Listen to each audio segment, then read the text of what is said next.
Hello everybody. I'm sure this setup looks extraordinarily familiar to you and I can't imagine why. So I'm sorry I kind of procrastinated getting these videos out.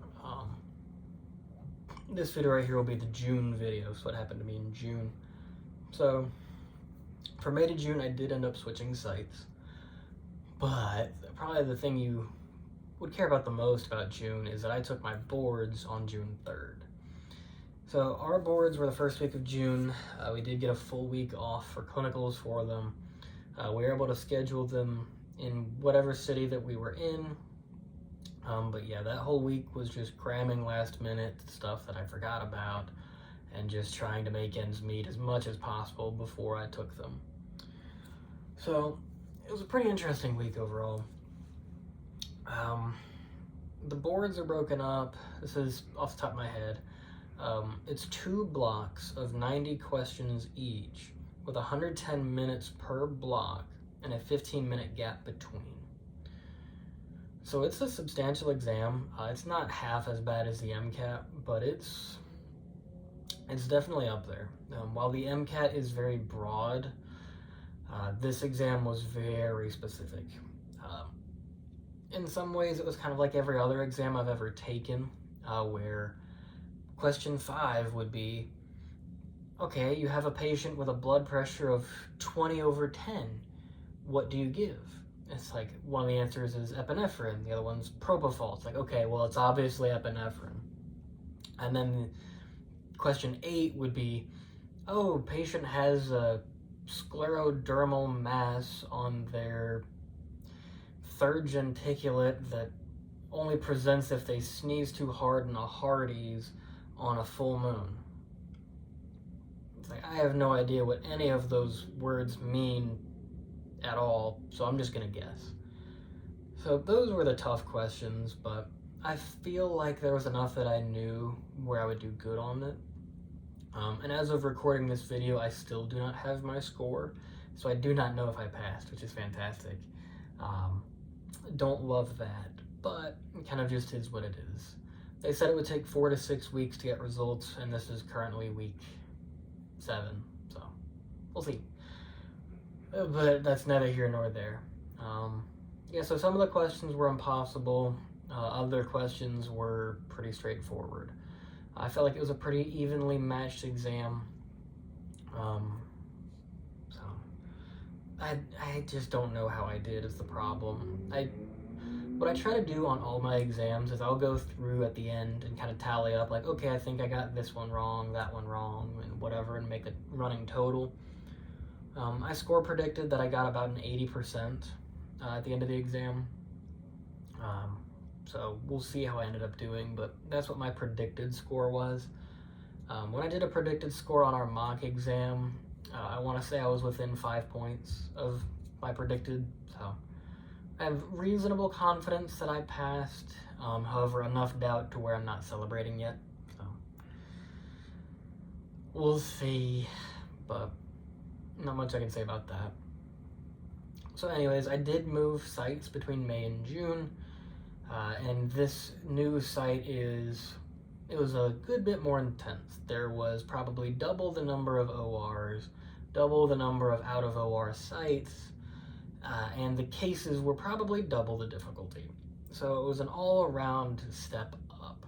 It was probably the most, or at least the second most, case-intense hospital I had been to. And it was something to see. The good news is this hospital used Gammadex freely. They had no qualms about something like Remy being used. Their pharmacy wouldn't pitch a fit about either one of those, which was nice. Other hospitals I've had issues with both, but this hospital, as long as it was justifiable and good for the patient, they were okay with you using it, which was a very welcome sight to see. It'd probably be faster for me to count the number of patients I did not start NeoDrips on compared to the number of patients that I did start NeoDrips on. I had simple cases go sideways and I had hard cases go easy. There was just no way I could fully describe exactly what happened at this site, which I suppose is there are pros and cons. I took over an awake Craney at one point, which was another pretty interesting thing. You remember me mentioning that in my last video. That was a pretty cool one to see. Again, I was scheduled to do a liver transplant. However, I woke up in the morning, went there, and the case was canceled. I was very bummed out about that. The case I got replaced with would be a Whipple, which another fairly intense procedure, but this surgeon was incredibly competent and probably one of my favorite surgeons I have ever worked with, and that is not an exaggeration. He was incredibly competent. As a result, he expected us to be competent as well, and as a student, I did make an occasional mistake, but he was understanding about it when it was called for, and I appreciated that from him. He finished that case. It took him, I think, 6 hours, and that was it. It was really impressive what he did. Very minimal blood loss for him as well. So I was really bummed I didn't get a liver transplant. I did get to dabble with some cardiac, which was interesting. Did like some nephrectomies. What were we doing for that one? We were doing a partial nephrectomy, and what ended up happening, I'm not a surgeon. I can't say for sure what happened in that regard. Either way, we ended up with a punctured aorta, more of an abdominal aorta. Thankfully, it was abdominal aorta. But yeah, that was fun to deal with. A lot of EBL coming at a lot of fast. Ended up giving quite a bit of product for that one. They got it under control in reasonable time. However, due to the progression of the cancer of this individual, it was I believe they said it was very calcified and the anatomy was quite poor, so they had trouble localizing it, and then they had trouble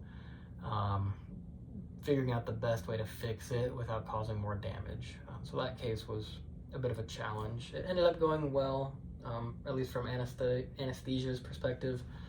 I'm not sure what the surgical prognosis would be on that in terms of if it was a success or not. Either way, I did my job, and that's about all I can ask for. So, happy about that.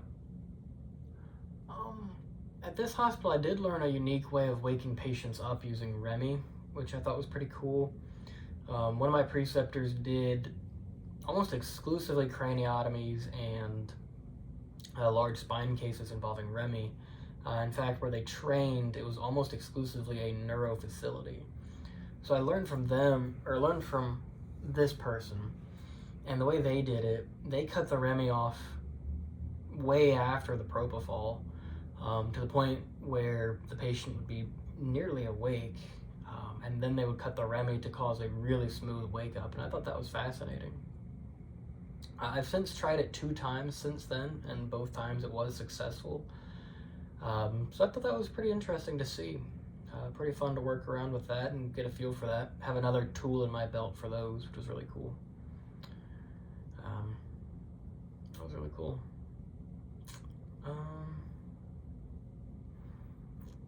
Really big facilities. The other thing, I kept getting lost in this hospital. It did some thoracic here too. Did a couple lobectomies. Did mediastinal mass. I think I pronounced that right. Either way, very tight anatomy, difficult airway, fun to work around that. That case ended up going well too, which was nice. Had a couple high EBL cases just due to difficulty. It's no fault of the surgeons, it just is what it is. Quite a few thyroids, which I thought was interesting, that I did so many thyroids. This was not someplace that we could pick our ORs. I was told going into it from other people that we would be able to pick, and then we weren't able to. But I worked with the clinical coordinator, and they were able to get me into some rooms that I needed to be in, which was nice. So I really didn't have much left at that point. And yes, this was the site that I did end up getting all of my numbers at definitively, which was very nice. Leaving this site, I had no numbers left. I had completed everything. So I no longer needed to try to beg and plead to get into rooms. I was just done. which is very nice. Some really big cases here, though. I really wanted to do a liver, but, you know, there's always time for that to happen in the future. But really cool. I'm very thankful for the things that I did get to see. I did get very good at A-lines on sick patients. I got very good at coordinating in terms of like the hand-eye coordination involved of using the ultrasound for an A-line. I like to think I got a lot better at doing that too, which was nice.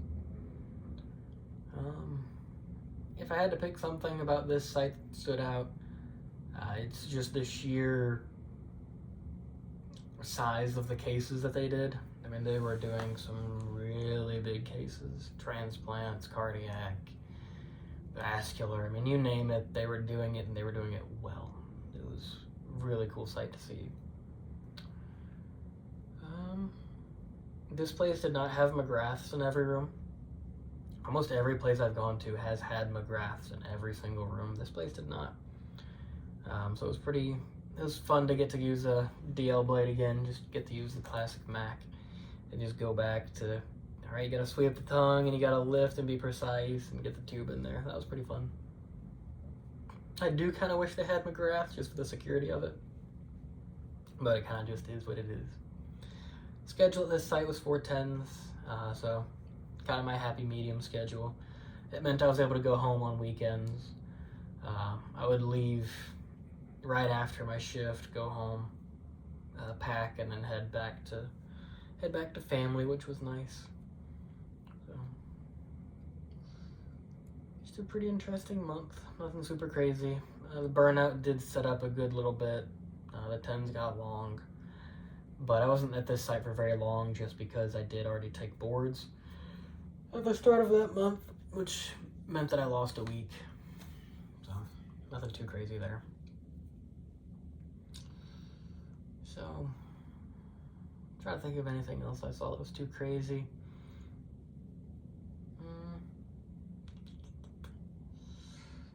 Honestly, not a ton. Besides the stuff I've already mentioned, which I suppose was pretty cool stuff. At this point in my training, I'd gotten really confident in my abilities. Not arrogant, but confident where I didn't care what rooms I was getting. A, because I'd already gotten my hours and my numbers, but B, because at this point I was turning the corner and I saw that anesthesia was just anesthesia at that point, and that there's a million different ways to skin this cat. It just comes down to how you want to do it. I did have that going for me as well. But to that end, I'll probably go ahead and end that video there and just kind of leave it at that. So if you have any questions, feel free to reach out to me. I do have an Instagram. It's the same username as this channel. I think it has the exact same icon as well, so should be no doubt as to who I am. And with that, I have begun counting down the days until I graduate. Pretty crazy. So anyways, I wish you nothing but the best. If you're applying to the program, good luck.